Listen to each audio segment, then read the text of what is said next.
రాహుల్ గాంధీ ప్రధాని మోదీ గురించి చేసిన కమెంట్స్ చూసారా ఎలా ఉన్నాయో? ఆయన ఏమన్నారో తెలుసా? नहीं, नरेंद्र मोदी कोई बड़ी प्रॉब्लम नहीं। ये जो मीडिया वाले हैं इन्होंने बना रखा है, इसका गुब्बारा बनाया, कोई प्रॉब्लम नहीं। अब 2-3 बार मैं मिल भी लिया हूँ, बात समझ गया हूँ मैं, कुछ नहीं हो। शो पूरा शो है, दम नहीं है, बता रहा हूँ। आप लोग मिले नहीं हो, मैं मिला हूँ। నరేంద్ర మోదీ పెద్ద సమస్య ఏం కాదు, నేను మీకు చెప్తున్నాను కదా. ఇది మీకు మీరు మీ బుర్రలోకి ఎక్కించేసుకున్నారు తప్ప నరేంద్ర మోదీ సమస్యే కాదు. ఈ మీడియా వాళ్ళు ఉన్నారు చూశారు, అలా అనుకునేలా చేసేశారు, కానీ ఏం సమస్య కాదు. ముందు నేను కలవలేదు, కానీ ఇప్పుడు నేను 2-3 సార్లు కలిశాను కదా, నాకు అర్థమైపోయింది ఆయన దగ్గర విషయం లేదు, సరుకు లేదని. షో మొత్తం షో, అంతా షో, దమ్ము లేదు, మక్కికి మక్కి. ఎగ్జాక్ట్ గా ఇవే మాటలు రాహుల్ గాంధీ ప్రధాని మోదీ గురించి అన్నారు. నాదొక రిక్వెస్ట్, ఈ వీడియోని మీ ఫ్యామిలీ అండ్ ఫ్రెండ్స్ కి షేర్ చేయండి. Let's open the debate. Comment చేయనివ్వండి, ఎవరి అభిప్రాయాలు ఏంటో చూద్దాం. ఎక్కువ వద్దు, ఒక 4 మాటలు మాట్లాడుకుందాం. ఒక స్టూడెంట్ ఇయర్ లాంగ్ పర్ఫార్మెన్స్ కి కొలబద్దు ఏంటి? ఎగ్జామ్సే కదా.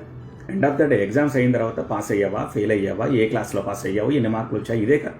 ఆ 1 ఇయర్ పాటు అతను పడిన శ్రమ, కృషి, పట్టుదల, వాట్ ఎవర్. 2014లో కాంగ్రెస్కి వచ్చిన సీట్లన్నీ 44, బీజేపీకి 282. 44, 282 అంతరం చూడండి. 2019 వచ్చింది, కాంగ్రెస్కి వచ్చినవన్నీ 52, బీజేపీకి 303. మొన్న 2024లో కాంగ్రెస్కి వచ్చింది 99, బీజేపీకి 240. 44 నుంచి 52 నుంచి 99 వస్తే గ్రాఫ్ ఏదో పెరిగింది అనుకుంటారేమో.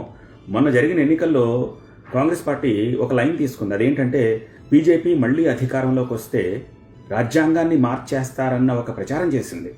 ఆ ప్రచారంతో ఒక భయం కలిగింది ప్రజలకి, చాలా మందికి. అది కొంచెం నెంబర్ పెరగడానికి దోహదం చేసిందేమో అని చెప్పి తర్వాత అనేక విశ్లేషణలు కూడా వచ్చాయి. సో ఒక ఫెయిల్యూర్ స్టూడెంట్ వచ్చి ఒక డిస్టింక్షన్లో పాస్ అయిన స్టూడెంట్ను ఉద్దేశించి నీ దగ్గర దమ్ము లేదు, నీ దగ్గర సరుకు లేదు, నీ దగ్గర విషయం లేదని అంటే ఎలా ఉంటుందో ఈ వ్యాఖ్యలు అలా కనిపిస్తున్నాయి. Point number 2, surgical strikes, Balakot air strikes, operation Sindoor, ఇవన్నీ దమ్ము ధైర్యానికి కొలబద్దలు కావా? Point number 3, 10th largest economy 2014లో మన దేశం, కానీ ఇప్పుడు ఎంత? 4th largest economy 11 ఏళ్లకి.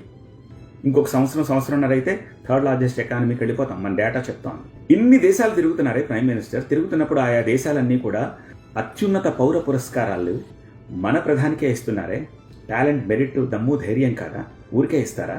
ఇంత మోస్ట్ పాపులర్ పర్సనే, ప్రూవెన్ పర్ఫార్మెన్సే, ప్రపంచవ్యాప్తంగా పాపులారిటీ ఉన్న నేతే, 3 పర్యాయాలు ఇప్పుడు 2nd largest serving prime minister, అంతకుముందు 3 టర్మ్స్ గుజరాత్కి చీఫ్ మినిస్టర్, 30 ఏళ్లుగా ప్రజలు అధికారం ఇచ్చారే. దమ్ము లేని, చేవలేని వ్యక్తికి ఇలా అధికారం ఇస్తారా?